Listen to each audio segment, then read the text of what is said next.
I still tear up today when I see a family that felt so, discouraged and felt they'd never be able to own something. And then they finally own a mobile home and they're tears of joy. It's a small, tiny home, but they finally feel so happy.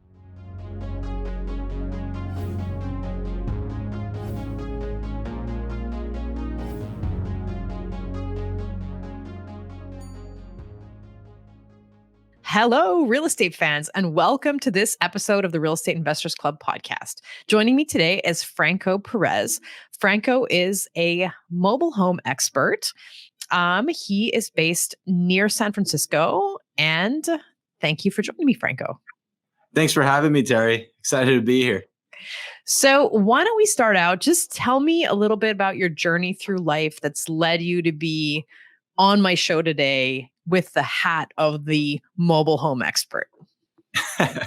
Sure. I guess long story short, kind of immigrated here from the Philippines at a young age. And when I was 17, 18 years old, was put in a weird housing situation where my dad was the main breadwinner. He fled the country. Then I immediately had to kind of drop out of school to help support my mom and younger sister as well. And I say that because I remember at the end of every month having to struggle and sell items that we had, gather all the coins that we had just to be able to afford that payment at the end of every single month, just to be able to pay for rent. And I remember thinking why is it that we're good people, we're kind people, but why is it that we have to go through all this struggle and we don't have any opportunities? We can never be a homeowner. And from then, I kind of worked my way to being a real estate agent, did that for a while, became financially secure. But then after I was financially secure, I reflected and I really hated being a real estate agent because I was in a position where I was being taught to help the wealthiest people I could help, get the most expensive homes that they could get. And it hurt me so much to have to tell people, hey, unfortunately, you don't make enough money. You don't have enough saved down as a down payment. I can't help you now, but if you make more and save more, I can help you later, right? And to me, that hurt me so much because I know they were going through the same pain that I was going through. And I know today there's people going through that same pain that I was going through. And those are the people that inside of me, I really wanted to help. So took a break from being a regular real estate agent and trying to find that thing that will help middle-class people be able to go through being able to afford real estate. Saw a lot of government programs. I tried being involved in that, but I didn't like the progress of it. And I accidentally came across mobile homes, and it was shocking to me because what I thought mobile homes were just trailer trash, a place for bad quality criminals, bad quality homes, and that sort of thing, because that's all we see on the media, on TV, on the news, or movies. But I came to find out that these are great, beautiful places where families are able to start their wealth building journeys, where teachers are able to live in expensive areas and be able to feel financially secure. So we built a business around focusing on helping people get out of that rental rat race into mobile homes, and then it allows for them to have an asset that they can sell later and get into single family homes. And that's where we're at today. And now our big thing lately is, and why we became popular, is we convert a lot of old style trailers and turn them into large, what we call sexy mobile homes, where they're like 1,700 square foot homes, 12-foot high ceilings, 3-bed, 2-bath, beautiful as could be. And that's where we're at today. So it's exciting to be here. Isn't that just so interesting? We had a little conversation off camera before, and you mentioned, Vancouver as a market that's a little bit parallel to San Francisco. I'm based in Montreal, but I know for all of us Canadians, Toronto is crazy overpriced. Montreal is going the same way, in that many of our urban cores are becoming just too expensive for the average middle-class person to be able to get onto the first rung of home ownership. Even condos, right? like a lot of our cities in Canada are quite dense. So we have a strong condo market, but even starting out as owning a condo is out of reach for a lot of people. So maybe you can sort of like walk me through this. Definitely, I think most people have this stereotype of, mobile homes being a little bit trashy or low end. And then you worry about what are my neighbors going to be like? And am I going to be able to resell that? So tell me a little bit just about the business model. And I think there's also something to do with, owning the land and then not owning the trailer. Like maybe you can just kind of clarify that for me a little bit because it's not totally clear. Yeah. So there's so much to unpack from that question. I feel like there's 5 topics I want to go over. But I guess it really kind of starts with the realization that mobile home parks are out there. I'll kind of start with the stigma element. One is everyone's perspective is really only what they see on TV. And that's why we have that stigma. But it's kind of like apartment buildings, right? There's bad quality apartment buildings that you don't want your kids going around. And then there's luxury apartments with tons of amenities and it's like a resort, right? But that's that whole same spectrum when it comes to mobile home parks. Yes, there are some bad parks and communities, but there's also beautiful luxury style communities with tennis courts, private gyms and that sort of thing. And they all shouldn't be written off as a whole bad quality asset class, right? So that being said is one. The next is also a lot of people don't know that they're around. I just looked at one of my team members' notes is that there's over in Canada, there's over 180,000 mobile homes in Canada alone. And we don't actually know that they're around because we don't actually look for them. The other is really understanding the housing problem like you touched on earlier. So we're in the Silicon Valley, which is kind of, a place where we start to see the future of America and Canada as well. But we also see the future problems that are going to be happening in our country as well also. So in hubs like the Bay Area, LA, San Diego, Vancouver, there's so many similarities with how these problems are, but I'll kind of describe one of the big problems in the Silicon Valley. I'm going to say numbers of pricing, but understand that these numbers might be high compared to most areas. However, the ratios are kind of the same. So if a family wanted to rent a 2-bedroom apartment in the Silicon Valley, it would be about $3,500 a month. And understanding how rent works is that you live there for 5 years, you don't get anything back, right? Now, if that same family wanted to buy a single family home in this same area of San Jose, you're looking at a $1.5 million home just for a regular average single family home. How does somebody ever dream of ever purchasing something like that when the barrier of entry is so high? If somebody wanted to put 10% down on that home, it would be $150,000 and their monthly payment would look more than $7,000, right?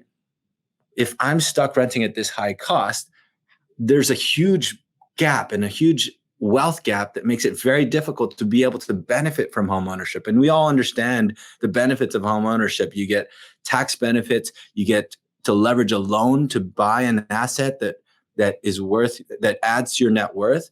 And you also get the appreciation of the value of the home as well.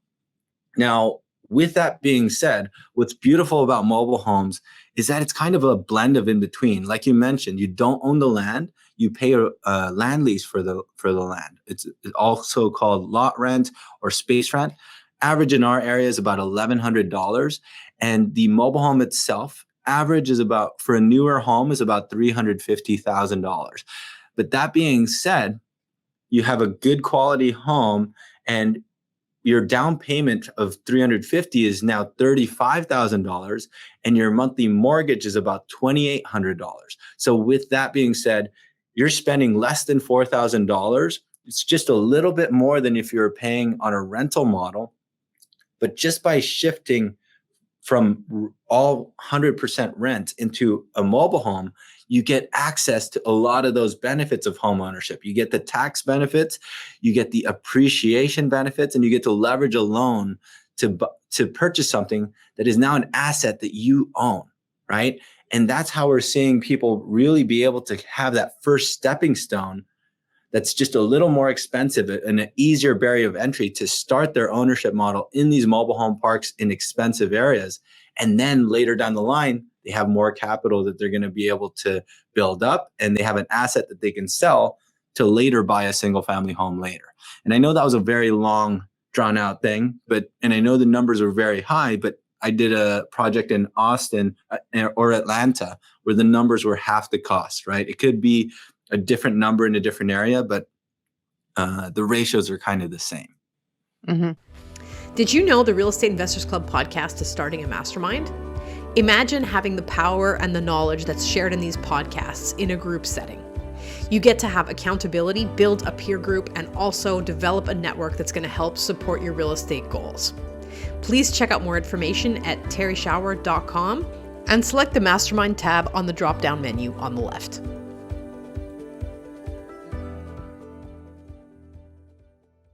So let me ask you this. I guess just to clarify this for me, like I thought mobile homes depreciate pretty quickly because like a mobile home is not the same as like an actual bricks and mortar house. So maybe you can just explain to me, because I thought that like, let's say you pay $350,000, like that is not gaining value over time. It's losing value a bit like a car, or am I wrong? Yeah, that's one of those big myths that go along with this stigma as well. But the key is understanding mainly. So the mobile home in itself, it's quite fascinating. If you're in a dense area, you're seeing a lot of these homes actually appreciate in value. If you're talking about the home itself, it does actually depreciate. If you're like in a farmland area, it does kind of act like a car. But the key thing is understanding the value of it in the mobile home park itself, because people don't realize it gets a bit confusing. However, it's kind of like commercial real estate. You have the home in itself, but because it's in a location of high demand of housing, that home being in San Jose versus a home being in Nebraska does appreciate in value because people need that as a home in itself. And it should be kind of looked at in a complete different spectrum compared to what you just said. But most of what we do is really in high dense areas. So the answer to that is like in these dense areas where housing prices are very high, where rents are very high and homes are hard to purchase, these homes are appreciating at a fast rate. And overall throughout the country of the USA, they've actually appreciated by more than 10% in the last year. Okay. So let me just repeat this back to you to make sure that I've understood it properly and to maybe like pick some of that apart. So you're paying lot rent. So basically you're always going to be a tenant on the lot rent, but because there's not a ton of lot spaces, I suppose in specific areas, the fact of having access to that piece of land, and then on top of it, having put like, a mobile home that even though it's depreciating because it's in a high density area. And now are you talking about this from the point of view of like, let's say an investor who would purchase that home and rent it out? Or are you talking about that from the point of view of someone who would like buy it and then live there until they're able to trade up? Or are we talking about both of those scenarios? The latter one. So basically mainly just for primary residents. So residents that need this as a home. Yeah. And considering that these are like really governed for low income housing, they really prioritize for these to not be accessible by private investors to buy a mobile home and rent them out unless you own the park itself, which even the park owners right now are not really leaning towards owning the units themselves. Okay. Interesting. Before we turn to kind of more, personal experience and journeys, is there something else that I should know about your business model? Something else that could maybe help our listeners in Canada understand how this might have an impact in what they're doing, either as investors or as middle-class people thinking, okay, how am I going to get on that property ladder? And it's just so difficult. Yeah, I guess one is just, as we mentioned, is breaking those stigmas around what mobile homes actually are. The other is, really understanding that it's part why we've done a lot on our YouTube channel and kind of sharing stories of like, hey, this is a teacher that all of her coworkers are being pushed out of these expensive areas. And because she lives in a mobile home, she's able to feel financially secure. And it's really understanding the personal cash flow and how that works, right? is this better than your current renting situation? If so, then this is a great option for you, right? Because we have so many people that are thinking that, that are in that rental model, and they think that one day I'm going to make a boost of way more income, and one day I'll be able to afford this dream of home ownership. But the truth is, right now, is the world isn't looking like these prices are going to go down drastically later. It's actually looking like the opposite. But how do we create those stepping stones in between? And how do we understand the future of construction and what our housing problem is going to look like now? Because one is our construction, the world of our construction is, it's very, Canada and US are very similar, but most of our skilled labor are 45 years old and older, and they're going to retire soon. They're getting tired. They don't want to keep being a laborer. And a lot of our younger generations are not wanting to work with a hammer or not wanting to be a skilled construction worker, right? And that's going to be a bigger problem. What we're already seeing today is material cost is getting more expensive. The total cost of building housing is getting more complex and expensive. And if we don't change the way that we're building homes, we're never going to be able to keep up with the supply. And that being said, the way we're building mobile homes is a complete innovation of how construction's being done. I use this analogy about cars, right? Cars were originally only built for the rich and wealthy. And it was only until we built them on assembly lines in a streamlined fashion that we were able to make it accessible for everybody, right? And, I've built single family homes. It's taken 18 months, but just last month, we broke the record of completing a complete mobile home build out in less than 2.5 months, which is shocking. And the huge innovation to that is building these in an assembly line, building these in factories, and we're maximizing the output of the skilled labor that we currently have today. And at the end of the line, we have a much more quality built home. We have a much more affordable cost home, which makes it accessible for everybody. And that's kind of what we have to really understand. And how do we keep building ownership, homeowner opportunities for more of the middle class? And that's one big leap that we're actually working on. And that's why mobile homes have been the biggest topic, as well as manufactured homes and modular homes, because we have to build these homes differently. Yeah, no, I think you're completely spot on. And, for somebody who, like, I work in, I guess you could call low income housing, like, which ends up being mostly apartments. And then just hearing the pain of young people coming up who are like, I'm never going to own a home. It's just too difficult. And then one of the most common solutions that, like, I do a bit of real estate coaching, like what we end up promoting to people is, oh, well, like, consider investing in secondary markets, right? Because if you're living in like a population center that's super crowded and has become very pricey, but like, eventually those secondary markets are going to be bought up too. And if, people from big cities are buying up those investments, what's going to happen to the people who live in those secondary markets? Because you're basically pricing them out of their own home markets, which is a crazy thing, right? So that might be a temporary solution that's going to work as a strategy to make some money investing in the next 5 years. But ultimately, socially, it's not solving that problem on a scale that where we're able to scale up supply. Yeah, totally. So I think you're absolutely right.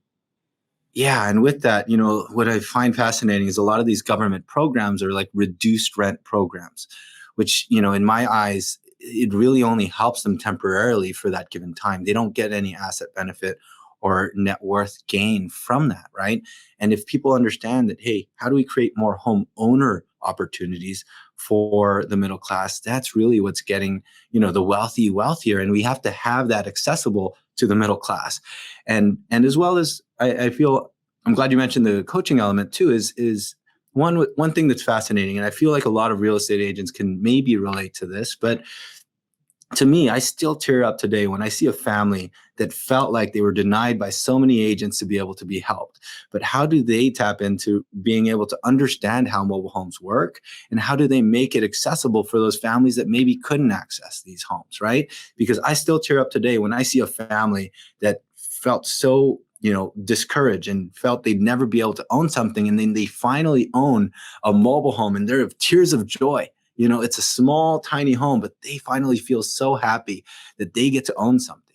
And what I hate in this world lately is that, there's so many people out there begging to help the rich and wealthy, but there isn't enough people really trying to help those that can barely afford housing. And it's the most fulfilling and the most rewarding thing to be able to help those families, whether you make a dollar or not. And I really urge people to try it out and see if that's something that you'd be able to help with as an agent, or the listeners out there too, because it's something that shouldn't be ignored. All right. Wow, that's great. Have you really been listening to the episode, or has your monkey mind been taking you off in one direction or another? Our mental habits can be our biggest assets or our biggest liabilities as we pursue certain goals. For me, the biggest performance gains have always come from training my mind.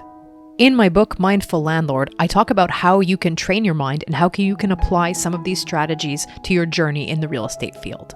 The book is available on Amazon and also on its website, mindfullandlord.com. Now I'll stop evangelizing for the power of mental training and let you get back to the show. I have two other questions that I usually ask my guests. We're going to see how applicable these are to you. I think you touched on it a little bit at the beginning of your story, but on the way to doing what you do, I think a lot of us who are working in the industry, have been here for a while, project this image of success. I don't know, maybe in your corner of the world, you don't seem to be doing that as hard as maybe some other people.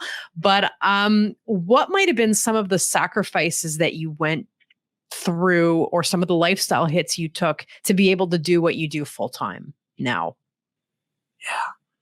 Oh man. So there's so many. I feel like, there's always going to be a ton of hurdles, a ton of obstacles. Finding a first investor that was going to believe in me to do investment in mobile homes. I knocked on so many investors' doors, really just shooting my pitch, and people are like, "You're crazy. Why would I ever invest in a mobile home? Right? Do you know what mobile homes are? Blah blah." And there's things like that are really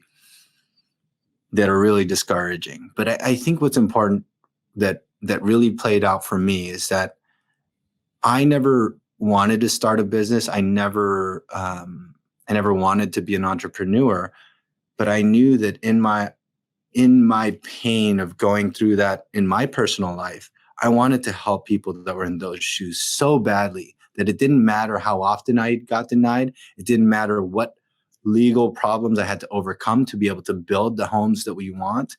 It didn't matter what the obstacles looked like. I just knew that in the back of my head, if I just help one family be able to feel financially secure, if I get to help some good people be able to be more comfortable, to me, that all the obstacles didn't mean as much as it would for most people. And I say that to those people that are listening, is like, if you find something you're actually passionate about, the obstacles mean nothing. You become resourceful.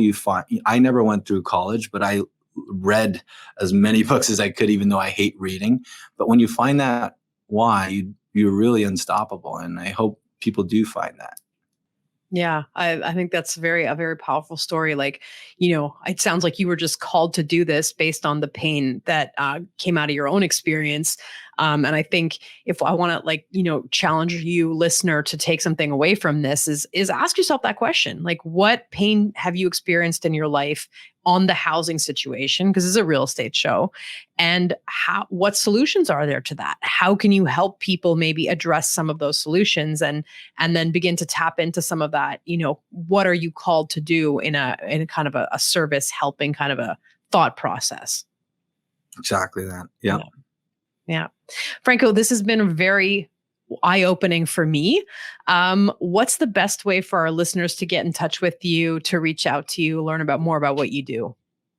Yeah. If you haven't, I know this is a podcast, but if you haven't seen what mobile home communities look like, or what the new modern day mobile homes look like, I really urge you to take a look at our YouTube stuff, because our team works hard on that. But all of our links are on www.franco.tv. And there you can see our 3D tours. You can see, we do a lot of how-to videos of how they're constructed and why they're super modern. And you see a lot of how beautiful these homes are. And you also see stories of our clients, of the teachers that stay in expensive areas, and a lot of success stories as well. So, yeah. Franco, thank you so much. We'll be sure to have those links in the show notes. Please go over and check out franco.tv. Is that right? Yep. Yep. Go check that out. We're going to drop the links in the show notes. Thank you for taking this time to chat with me. Real estate fans, tune in next week for another episode of the Real Estate Investors Club podcast.